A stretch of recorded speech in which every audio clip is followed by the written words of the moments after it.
ഞാൻ ഈ നശിച്ച ലോകത്ത് ഞാൻ എന്തിനും ജീവിക്കണം? സത്യത്തിന് നീതിക്ക് ഒരു വിലയില്ലാത്തടുത്ത് ഞാൻ എന്തിനാ ഇനി നിൽക്കുന്നത്? എനിക്ക് അത്രയും പ്രഷർ എടുത്ത് വയ്ക്കാൻ പറ്റുന്നില്ല. എനിക്ക് അല്ലെങ്കിൽ തന്നെ ഒരുപാട് ഉത്തരവാദിത്തങ്ങളുണ്ട്. നമസ്കാരം. തൊഴിലിടങ്ങളിൽ സ്ത്രീകൾക്ക്, പെൺകുട്ടികൾക്ക് നേരെ നടക്കുന്ന മാനസിക, ശാരീരിക പീഡനങ്ങൾക്കും അതിക്രമങ്ങൾക്കുമെതിരെ നടപടിയെടുക്കാനും കേസെടുക്കാനും കഴിയുന്ന ഒരു നിയമ വ്യവസ്ഥിതി നമ്മുടെ രാജ്യത്ത് നിലവിലുണ്ട്. എന്നിരുന്നാൽ പോലും ഇപ്പോഴും അറിഞ്ഞും അറിയാതെയും ഒക്കെയായി നമ്മുടെ പെൺകുട്ടികൾ, നമ്മളുടെ സ്ത്രീകൾ നിരവധിയായി ഈ രീതിയിൽ തൊഴിലിടങ്ങളിൽ ഈ മാനസിക സമ്മർദ്ദത്തിൽ പീഡിപ്പിക്കപ്പെടുന്നുണ്ട്. നമുക്കറിയാം, കഴിഞ്ഞ ഒരു 2-3 വർഷത്തിന് മുമ്പ് ഒരു സ്ത്രീ, ഒരു ബാങ്ക് ഉദ്യോഗസ്ഥ ഓഫീസിനുള്ളിൽ തൂങ്ങി മരിച്ച വിവരവും വാർത്തയും നമ്മൾ കേട്ടതാണ്. മാനസിക സമ്മർദ്ദം സഹിക്കാൻ കഴിയാതെയാണ് ഒരു ബാങ്ക് ഉദ്യോഗസ്ഥ ജീവനൊടുക്കിയത്. ഇവിടെ ഇപ്പോൾ കൊല്ലം പരവൂരിലുള്ള മുനിസിഫ് കോടതിയിലെ അസിസ്റ്റന്റ് പബ്ലിക് പ്രോസിക്യൂട്ടറായ അനീഷ എന്ന 41 വയസ്സുകാരിയും ഈ കഴിഞ്ഞ ദിവസം ജീവനൊടുക്കുകയുണ്ടായി. ഇതിന് പ്രധാന കാരണമായി ചൂണ്ടിക്കാട്ടിയത് തൊഴിലിടത്തിൽ നിന്ന് തനിക്ക് നേരിടേണ്ടി വന്ന അതിക്രൂരമായ പീഡനം തന്നെയാണ് എന്ന് നമുക്ക് കാണാൻ കഴിയും. എന്തൊക്കെയാണ് ആ പീഡനത്തിന് പിന്നിൽ? ഒരുപക്ഷെ അവർ ചെയ്യേണ്ട ഉത്തരവാദിത്തങ്ങൾ ചെയ്യാതിരുന്നതിന് മേലുദ്യോഗസ്ഥരുടെ ഭാഗത്തു നിന്നുണ്ടായ വീഴ്ചയാണോ, അല്ലെങ്കിൽ മാനസിക സമ്മർദ്ദമായിരുന്നോ അതിന് കാരണം എന്ന് നമ്മൾ ചിന്തിക്കേണ്ടിയിരിക്കുന്നു. അല്ല എന്ന് തന്നെയാണ് അതിന് ലഭിക്കുന്ന ഉത്തരം. പലർക്കും ജോലിയെടുക്കാതിരിക്കാനുള്ള അവസരം ചെയ്തു കൊടുക്കാൻ വേണ്ടി അനാവശ്യമായ സമ്മർദ്ദം ആ ഉദ്യോഗസ്ഥയ്ക്ക് മേലെ ചെലുത്തിയതിൻ്റെ ഫലമായിട്ടാണ് അവർക്ക് ജീവനൊടുക്കേണ്ടി വന്നത്. വളരെ ഞെട്ടിക്കുന്ന ഒരു കാര്യമാണ് നമുക്ക് മനസ്സിലാക്കാം. ശ്യാം എന്ന് പറയുന്ന ഒരു ഉദ്യോഗസ്ഥന് തൻ്റെ ഓഫീസിൽ വരാതിരിക്കുന്നതിനും തൻ്റെ കേസുകൾ വാദിക്കാതിരിക്കുന്നതിനും വേണ്ട ഒത്താശ ചെയ്തു കൊടുക്കുകയും അതോടൊപ്പം ആ കേസിന് പകരമായി അവർ ഹാജരാകുകയും ചെയ്യുന്നതിന് വേണ്ടിയിട്ടും ഒരേപോലെ ശമ്പളം വാങ്ങുന്ന ആ ഉദ്യോഗസ്ഥൻ നടത്തിയ പരാക്രമങ്ങളുടെ ഒരു ബാക്കിപത്രവും ദുരന്തവുമാണ് ഈ അനീഷ എന്ന് പറയുന്ന APPയുടെ മരണത്തിലേക്ക് നയിച്ചത്. അത് വളരെ വ്യക്തമായി അവർ പറയുന്നുണ്ട്. അവർ സുഹൃത്തുക്കൾക്ക് അയച്ച ശബ്ദ സന്ദേശങ്ങളിൽ വ്യക്തമായി ഇക്കാര്യങ്ങൾ സൂചിപ്പിച്ചിട്ടുമുണ്ട്. DDP എന്ന് പറയുന്ന ആൾ ഇതിനെ എല്ലാവിധ പിന്തുണയും കൊടുക്കുന്നുണ്ട് എന്നുള്ളതാണ്. അതായത് അവധിയെടുക്കാതെ, ഓഫീസിൽ വരാതെയും ജോലിയെടുക്കാതെയും എത്രയോ പബ്ലിക് പ്രോസിക്യൂട്ടർമാരുണ്ട് എന്നുള്ള കാര്യത്തിൽ ഒരു അറിവിന് വേണ്ടിയിട്ട് വിവരാവകാശ നിയമപ്രകാരം അവർ അപേക്ഷിക്കുന്നു. അതേസമയം ആ വിവരാവകാശമായി താൻ കൊടുത്ത അപേക്ഷ പിൻവലിക്കണം, ഇത് ഞങ്ങളുടെ പാർട്ടിയാണ് ഇപ്പോൾ ഭരിക്കുന്നത് എന്നാവശ്യപ്പെട്ടുകൊണ്ട് അവരെ ഭീഷണിപ്പെടുത്തുകയും ചെയ്തു എന്നും കൃത്യമായി അവർ അതിൽ സൂചിപ്പിക്കുന്നുണ്ട്. ഈ കാര്യങ്ങളെല്ലാം കൂടി ഏകദേശം നിരവധി പേജുകളുള്ള ഒരു ആത്മഹത്യാക്കുറിപ്പും അവരുടെ മരണത്തിൽ നിന്ന് കണ്ടെത്തിയിട്ടുണ്ട്. വീട്ടിലെ കുളിമുറിയിൽ, പരവൂരുള്ള പോസ്റ്റ് ഓഫീസ് ജംഗ്ഷന് സമീപമുള്ള ഒരു വീട്ടിലെ കുളിമുറിയിൽ നിന്നുമാണ് ഈ അനീഷയുടെ മൃതദേഹം കണ്ടെത്തിയത്. ജീവിതത്തിൽ ഒരുപാട് ഘട്ടങ്ങൾ അല്ലെങ്കിൽ വെല്ലുവിളികൾ തരണം ചെയ്തിട്ടാണ് അനീഷ എന്ന് പറയുന്ന ആ സ്ത്രീ ഈ ഒരു പൊസിഷനിലേക്ക്, APP എന്ന് പറയുന്ന സ്ഥാനത്തിലേക്ക് എത്തിയത്. അജിത് കുമാർ എന്ന അവരുടെ ഭർത്താവ് ഇപ്പോൾ മാവേലിക്കര സെഷൻസ് കോടതിയിലെ ജഡ്ജിയാണ്. ഒരുപാട് വിഷമഘട്ടങ്ങൾ, രോഗമുൾപ്പെടെയുള്ള പ്രശ്നങ്ങൾ തരണം ചെയ്തും വീട്ടിലെ അമ്മയുടെയും ചെറിയമ്മയുടെയും മക്കളുടെയും ഒക്കെ കാര്യം നോക്കിക്കൊണ്ട് വളരെയധികം ജീവിതത്തിൽ ചലഞ്ചിങ് ആയിട്ട് തന്നെ അവർ മുന്നോട്ട് പോവുകയാണ്.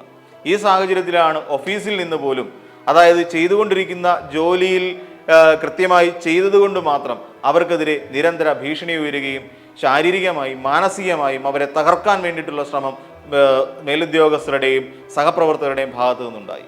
ഒടുവിൽ ഗത്യന്തരമില്ലാതെ ഈ പറയുന്ന മാനസിക സംഘർഷങ്ങൾ സഹിക്കാൻ വയ്യാതെ അവർക്ക് ഈ ലോകത്തോട് തന്നെ നിർബന്ധിതമായി വിട പറയേണ്ടി വന്ന ഒരു സാഹചര്യം. ഇതിനെതിരെ ഇപ്പോൾ അന്വേഷണം പ്രഖ്യാപിച്ചിട്ടുണ്ട്. അന്വേഷണങ്ങൾ ദ്രുതഗതിയിൽ തന്നെ നടക്കുകയാണ്. അന്വേഷണം നടക്കട്ടെ. അന്വേഷണം നടന്നതിന് ശേഷം കുറ്റക്കാരായവരെ കണ്ടെത്തട്ടെ. ഇത്രയും വിവരങ്ങൾ കാണിച്ചുകൊണ്ട് കണ്ണുനീരിൽ കുതിർന്ന എല്ലാവരോടുമായി കണ്ണുനീരിൽ കുതിർന്നുകൊണ്ട് അവർ പറയുന്ന വാക്കുകൾ വളരെയധികം ശ്രദ്ധിക്കേണ്ടതാണ്. ഒരാൾ ജോലിക്ക് പോകാതിരിക്കാൻ വേണ്ടി താൻ എന്തിന് സഹിക്കണം എന്നുള്ള വലിയൊരു ചോദ്യം ഒരു ഉത്തരവാദിത്തപ്പെട്ട ഇരിക്കുന്ന, അതും വിശേഷിച്ച് നിയമപരമായി നിയമത്തെക്കുറിച്ച് അറിയാവുന്ന പബ്ലിക് പ്രോസിക്യൂട്ടർമാർ നമ്മുടെ നാട്ടിൽ കാണിച്ചു കൂട്ടുന്ന ചില തെമ്മാടിത്തരത്തിൻ്റെ തന്നെ ഉത്തമ ഉദാഹരണമാണ് നമുക്ക് അവരുടെ ശബ്ദരേഖകളിൽ നമുക്ക് കാണാൻ കഴിയുന്നത്. ഒരു സ്ത്രീ എന്ന പരിഗണന പോലുമില്ലാതെ അവർ കോൺഫിഡൻഷ്യലായി കൊടുത്ത കാര്യങ്ങൾ പോലും APP-മാരുടെ യോഗത്തിൽ വെച്ച് പരസ്യമായി തുറന്നു കാണിക്കുകയും അവിടെ വിളിച്ചു പറയുകയും അതോടൊപ്പം തന്നെ ഞങ്ങളുടെ പാർട്ടിയാണ് ഭരിക്കുന്നത്, അതുകൊണ്ട് എത്രയും പെട്ടെന്ന് താൻ കൊടുത്ത വിവരാവകാശ നിയമത്തിന് വേണ്ടി കൊടുത്തിരിക്കുന്ന ആ ഒരു അപേക്ഷ പിൻവലിക്കണമെന്ന് വരെ ആവശ്യപ്പെടുന്ന തരത്തിലേക്ക്, അവരുടെ ഉത്തരവാദിത്തങ്ങളെ അടിച്ചമർത്തുന്ന തരത്തിലേക്കും കാര്യങ്ങൾ നീങ്ങുന്നു. ആരാണിവർ? സത്യത്തിൽ വെള്ളയ്ക്ക് പുറത്ത് കറുപ്പ് തുണി ധരിച്ചുകൊണ്ട് ഈ രാജ്യത്തെ നിയമത്തിന് വേണ്ടി ഉജ്ജ്വലം വാദിക്കേണ്ട നമ്മുടെ അഭിഭാഷകരുടെ ഭാഗത്തുനിന്നുണ്ടായ സമീപനമാണ്. നമുക്ക് എന്തായിരുന്നാലും എന്തൊക്കെയാണ് ഈ പ്രോസിക്യൂട്ടർക്ക് APP ആയ അനീഷയ്ക്ക് പറയാനുള്ളത് എന്ന് അവരുടെ ശബ്ദ സന്ദേശങ്ങളിലൂടെ നമുക്കൊന്ന് നോക്കാം. ഞാൻ ഈ നശിച്ച ലോകത്ത് ഞാൻ എന്തിനും ജീവിക്കണം? സത്യത്തിന് നീതിക്ക് ഒരു വിലയില്ലാത്തടുത്ത് ഞാൻ എന്തിനാ ഇനി നിൽക്കുന്നത്? എനിക്ക് അത്രയും പ്രഷർ എടുത്ത് വെക്കാൻ പറ്റുന്നില്ല. എനിക്ക് അല്ലെങ്കിൽ തന്നെ ഒരുപാട് ഉത്തരവാദിത്തങ്ങളുണ്ട്. എനിക്കെല്ലാം കൂടി രാവിലെ 5 മണിക്ക് തുടങ്ങുന്നതാ എൻ്റെ ലൈഫ്. ഒരു ദിവസം തുടങ്ങുന്നത് രാവിലെ 5 മണി മുതൽ ഞാൻ ആക്റ്റീവാണ്. എനിക്ക് അങ്ങനെ നിന്നേ പറ്റൂ.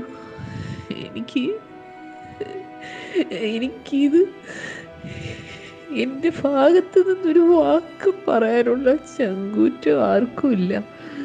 ഞാൻ ആ APP വരെ അവനെ തൊഴുതോണ്ടിരിക്കുന്നുണ്ട്. അവൻ്റെ കാറിലാണ് കയറി വന്ന ശ്യാമിൻ്റെ. ഞാൻ ഇത്രയും ആൾക്കാർ ഇത്രയും അന്യായത്തിന് എത്രയും പേര് ഒരുമിച്ച് കൂട്ടി നീക്കുമ്പോൾ ഒരു സത്യം ഉയർത്തിപ്പിടിച്ചുകൊണ്ട് ആ സത്യം അതിനെനിക്ക് ഡോക്യുമെൻറ്റ്സ് ഉണ്ട് സപ്പോർട്ട് ചെയ്തുകൊണ്ട് ആ സത്യവും അതിനുള്ള തെളിവുകളും മാത്രമേ എൻ്റെ കയ്യിലുള്ളൂ. വേറൊന്നും എൻ്റെ കയ്യിലില്ല. ഈ പറയുന്നിടത്തെല്ലാം കയറി ഇറങ്ങി നടന്ന് ഇത് തെളിയിക്കണ്ടേ? ഇത് കാണിക്കേണ്ടവർ എനിക്കതിനുള്ള ഇത് കിട്ടുന്നില്ല. ഞാൻ മീഡിയയ്ക്ക് ഫോർവേഡ് ചെയ്യുക. ഞാനെല്ലാം എഴുതി മീഡിയയ്ക്ക് ഫോർവേഡ് ചെയ്യുക.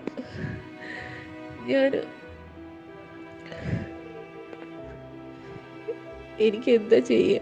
എന്തോ ഞാൻ ചെയ്യുമെന്നൊന്നും എനിക്ക് അറിയത്തില്ല. എൻ്റെ കയ്യിൽ നിന്ന് പോയി. സോറി. ഞാൻ എന്തെങ്കിലും തെറ്റ് ചെയ്തിട്ടുണ്ടെങ്കിൽ ഓക്കെ, ഞാൻ തെറ്റ് ചെയ്തു എന്ന് പറയാം. അതില്ലാതെ ഒരുത്തന് കോടതിയിൽ പോകാതിരിക്കാൻ വേണ്ടി ഞാൻ അവൻ്റെ കോപ്പി മേടിക്കണം, അവനെ സപ്പോർട്ട് ചെയ്യണം, അത് ചെയ്യണം, ഇത് ചെയ്യണം. എൻ്റെ CR പബ്ലിക്കായിട്ട് അവിടെ ഇരുന്ന് അതും ചെയ്ത് എല്ലാവരും കാണുക, എന്നെ ഹരാസ് ചെയ്ത് എനിക്ക് ശരിക്കും അങ്ങ് മരിച്ചു കളഞ്ഞാലോ എന്ന് വരെ തോന്നി. ഞാൻ എന്ത് തെറ്റ് ചെയ്തിട്ടാണ്? അതാണ് എൻ്റെ ഞാൻ ആലോചിച്ചതാ, എന്ത് തെറ്റ് ചെയ്തിട്ടാണ്? വർക്കിംഗ് ടൈമിൽ APP ഓഫീസ് അടച്ചിട്ടിരുന്ന APP ലീവും അല്ല. അതിനല്ല കുഴപ്പം, അതിൻ്റെ ഫോട്ടോ എടുത്തതിലാണ് കുഴപ്പം. അതുകൊണ്ട് ഞാനിതെല്ലാം എൻ്റെ മൊബൈലിലെല്ലാം എവിഡൻസും മറ്റു കാര്യങ്ങളും എല്ലാം കിടപ്പുണ്ട്. എനിക്കറിയാൻ വയ്യ, എനിക്ക് നല്ല സ്ട്രെസ്സ് വരുന്നുണ്ട്. അത്രയ്ക്കും മാനസികമായിട്ടൊരു വല്ലാത്ത അവസ്ഥയിലോട്ട് പോകുന്നുണ്ട് ഞാൻ. എനിക്ക് ജോലി ചെയ്യാൻ പറ്റാത്ത രീതിയിലുള്ള ഇതാണ് അവിടെ ഉണ്ടാക്കിക്കൊണ്ടിരിക്കുന്നത്. അവരാരും പറയുന്ന രീതിയിലൊന്നും ഞാൻ വഴങ്ങത്തില്ല, അതിനെന്നെ കിട്ടത്തുമില്ല. അതിന് വേറെ ആളിനെ നോക്കണം. ഒരുപാട് കഷ്ടപ്പെട്ട നിങ്ങൾക്കൊക്കെ അറിയാം. ജീവിതത്തിലോട് പൊരുതിയാണ് ഇവിടം വരെ എത്തിയത്.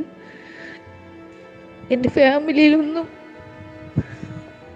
ഒരുപാട് പണവും ഞങ്ങളുടെ 2 പേരുടെ ഫാമിലിയും അങ്ങനെ വലിയ പണക്കാരും ഒന്നുമല്ല, സാധാരണക്കാരാണ്. ശരിക്കും നമ്മളെ ലൈഫിലെ ഒരുപാട് സന്തോഷങ്ങളും ഒരുപാട് കാര്യങ്ങൾ ത്യജിച്ചിട്ട് ഇരുന്ന് പഠിച്ചതാണ് ഞങ്ങൾ 2 പേരും. അസുഖങ്ങളുണ്ട് 2 പേർക്കും ഉണ്ട്. ജീവിതത്തോട് ഫൈറ്റ് ചെയ്താണ് ഇവിടം വരെ എത്തിയത്.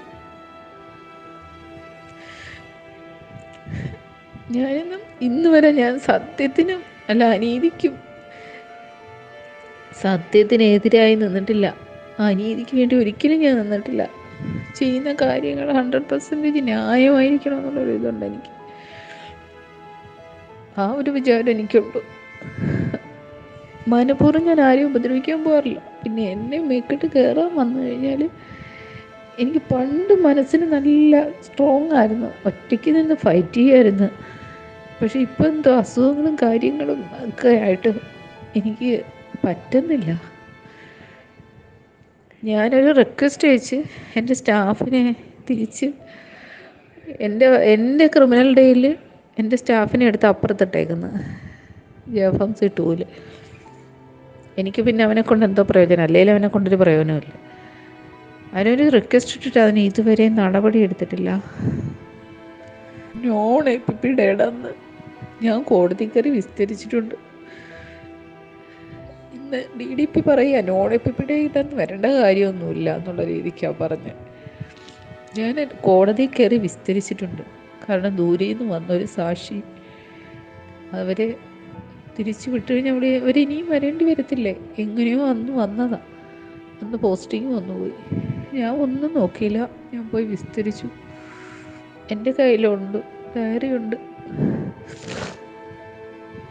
ഞാൻ നോൺ APP ഡേന്നൊന്നും പറഞ്ഞ് ഞാൻ വീട്ടിൽ ഇരുന്നിട്ടില്ല. ഞാൻ കഴിഞ്ഞ വർഷം ആണത് ചെയ്തത്, ഇപ്പോഴൊന്നും അല്ല, കഴിഞ്ഞ വർഷം. എനിക്ക് നമ്മൾ അങ്ങനെയൊക്കെ ജോലി ചെയ്യുന്ന, ഒരുപാട് ബുദ്ധിമുട്ടി കഷ്ടപ്പെട്ട് ജോലി മേടിച്ചതല്ലേ നമ്മൾ. സാധാരണ ഒരു സർക്കാർ ഉദ്യോഗസ്ഥൻ രാവിലെ 10 മണി തൊട്ട് വൈകിട്ട് 5 മണി വരെ ജോലി ചെയ്യുന്ന അതുപോലെ തന്നെ ഞാനും ചെയ്യുന്നത്. APP ആണെന്നും പറഞ്ഞുകൊണ്ട് ജോലി ചെയ്യാതെ മുങ്ങാനുള്ള ഒരു ലൈസൻസ് അല്ലല്ലോ APP എന്ന് പറയുന്ന ജോലി. ഞാൻ ജോലി ചെയ്യുന്നതുകൊണ്ട് എന്നെ മനഃപൂർവ്വം ഹരാസ് ചെയ്യാനും ജോലി ചെയ്യാത്തവരെ സപ്പോർട്ട് ചെയ്യാനും വേണ്ടി മാത്രമാണ് DDP എനിക്ക് അത്രയും അപമാനിച്ച് എനിക്ക് ഇനി ജീവിച്ചിരിക്കണ്ട എന്ന് പോലും തോന്നുന്ന അവസ്ഥയിലോട്ടാണ് ഞാൻ എത്തിക്കൊണ്ടിരിക്കുക. ഞാൻ എന്ത് ചെയ്യുമെന്ന് എനിക്കെന്നെ അറിയില്ല. എൻ്റെ ഹസ്ബൻഡ് ഒരു ഡിസ്ട്രിക്ട് ജഡ്ജാണെന്നും പറഞ്ഞ് എൻ്റെ ഒഫീഷ്യൽ മാറ്ററിലൊന്നും അദ്ദേഹം ഇടപെടത്തില്ല. പിന്നെ ഈ പറയുന്ന കണക്ക് എൻ്റെ ഫാമിലിയിൽ എനിക്ക് ഒത്തിരി ഉത്തരവാദിത്തങ്ങളുണ്ട്, ഒരുപാട് സ്ട്രെസ്സുണ്ട് ഫാമിലിയിൽ നിന്ന് തന്നെ. അറിയാമല്ലോ, വയ്യാത്തവരെ അച്ഛനും അമ്മയും കുഞ്ഞമ്മയും ഒക്കെ സുഖമില്ലാതെ വീട്ടിൽ അവരെയൊക്കെ നോക്കേണ്ട കടമയുണ്ട്. ഇതെല്ലാം ചെയ്തു വെച്ചിട്ടാണ് ഞാൻ പോണത്.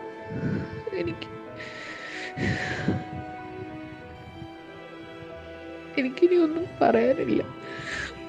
ഒരു തെറ്റും ചെയ്യാതെ മാനസിക പീഡനത്തിന് വിധേയയായി ഒടുവിൽ ജീവൻ വെടിയേണ്ടി വന്ന ഒരു സ്ത്രീയായി, ഒരു ഉദ്യോഗസ്ഥയായി തന്നെ നമുക്ക് അനീഷയെ പരിഗണിക്കാം. ഇനിയും ഇത്തരം സംഭവങ്ങൾ ഉണ്ടായിക്കൊണ്ടേയിരിക്കും. എത്രത്തോളം നിയമങ്ങൾ നമ്മുടെ നാട്ടിലുണ്ട് എന്ന് പറഞ്ഞു കഴിഞ്ഞാലും അത്തരം നിയമങ്ങൾ എവിടെയാണ് നടപ്പിലാകുന്നത് എന്ന് നോക്കിക്കാണാൻ, അല്ലെങ്കിൽ അതിനെ ഒന്ന് വിശകലനം ചെയ്യാൻ ഈ നാട്ടിലെ നിയമവ്യവസ്ഥയ്ക്ക് കണ്ണില്ല. നമുക്കറിയാവുന്നതാണ് എത്രയെത്ര നിയമങ്ങൾ പാടില്ല എന്ന് പറയുന്ന എത്രയെത്ര നിയമങ്ങൾ ഇവിടെ നിഷ്കരണം വലിച്ചെറിയുന്നത് നമുക്ക് കാണാൻ കഴിയും. നമ്മുടെ റോഡിൽ തുടങ്ങി അങ്ങ് കുടുംബങ്ങളിലും ഈ പറയുന്ന അധികാര കേന്ദ്രീകൃതമായ ഒരു വലിയ ഭരണകൂടത്തിനിടയിൽ പോലും ഇത്തരത്തിൽ നിയമലംഘനങ്ങൾ നമുക്ക് കാണാൻ കഴിയും. നിയമപരമല്ലാത്ത ഒരുപാട് കാര്യങ്ങൾ നമുക്ക് കാണാൻ കഴിയും. എന്നിട്ട് കൂടുള്ളവരെ പീഡിപ്പിക്കുക, ബലിയാടുകളെ ഇട്ടുകൊടുക്കുക. ഇതാണ് ഇന്നത്തെ രാഷ്ട്രീയവും അതിനെ നിയന്ത്രിക്കുന്ന നിയമ സംവിധാനവും.